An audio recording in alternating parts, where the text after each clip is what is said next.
Okay, how many hours are in the day? 24. All right. It's like that for everybody. Bill Gates, you, just every single person. So how do you spend that time?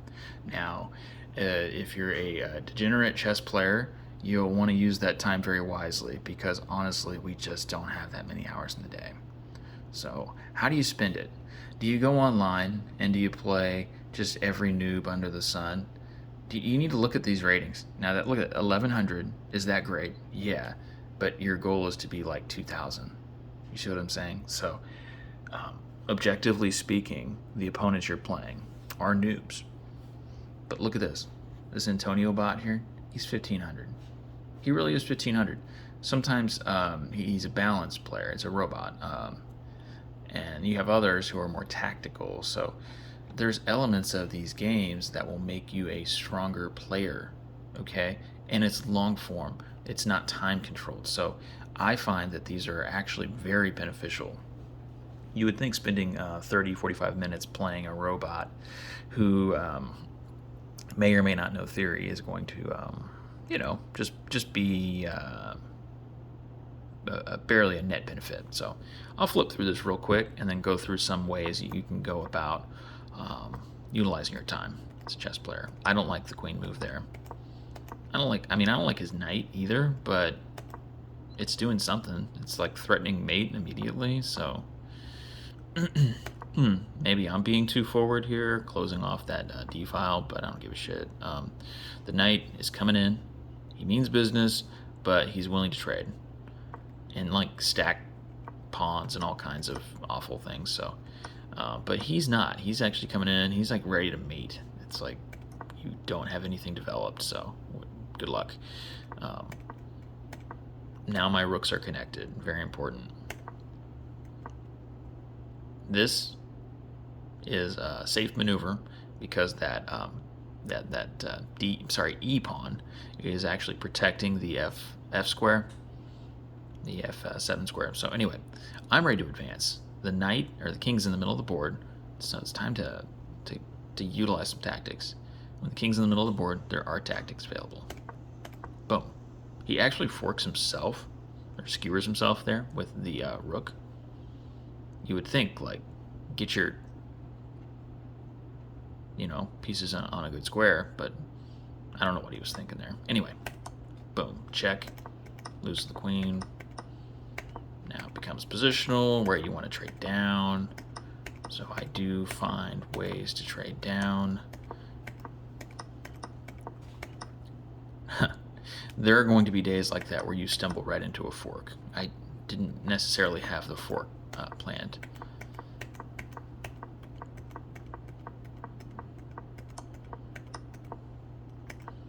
The number one thing you'll want to know at these levels is tactics. So when I go here, the objective is quite simple. I want him to take my rook so that I can queen. Why? Because my queen is looking at that same C1 square. So when he takes back with the rook, it comes in with a check, and it's a rook and a queen versus a king. How do you think that's going to go? Game over. This is 1800 caliber performance, by the way. Now, do I spend all my days looking through theory? No, not yet. I do believe in beautiful games, and if you really want to have beautiful games, you're going to want to know some basic theory. So Sicilian, I understand, like, the first few moves, and then I go from there.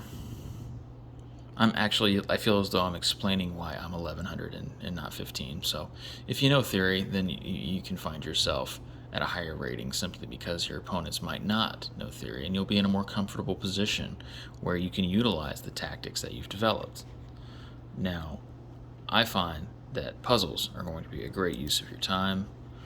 You can organize these however you'd like, but I generally am finding myself doing the hardest puzzles, 21, so 2166 is great, but they can vary in strength between like 15 to 2000 most cases for me. So Yeah, this is a great way to spend your time. Playing the bots. If you get tilted playing a bot, guess what? You don't lose rating points. Okay?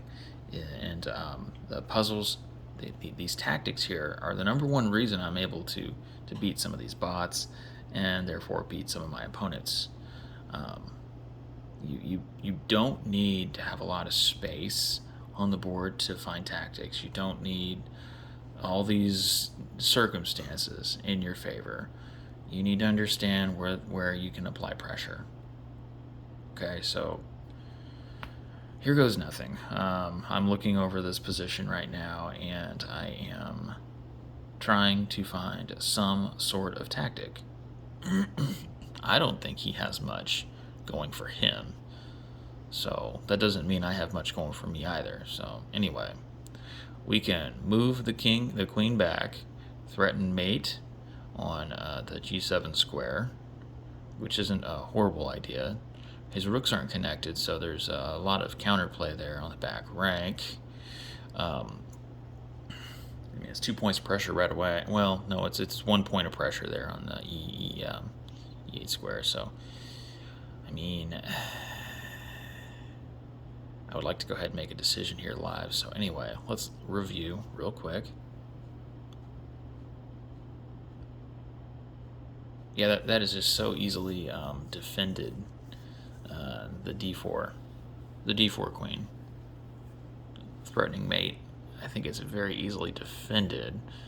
So, yeah, you want to review refutations just as much. Like, you really need to understand what your opponent's resources are, what they have readily available. So, there's a few things going on here. That rook is in a bad way right now. And he doesn't have any meaningful checks. He can come in here, possibly swap off the bishops. I can't think today. So anyway, it seems as though I want to apply pressure on the rook, threaten mate on the back rank. Why? Because the back rank is so freaking weak. But if I go here, he simply just needs to move the bishop. And when he moves the bishop, they're connected, and this entire idea goes up in flames. So, what do we do? What do we do? Boom, boom, boom. So, check, take, check, boom.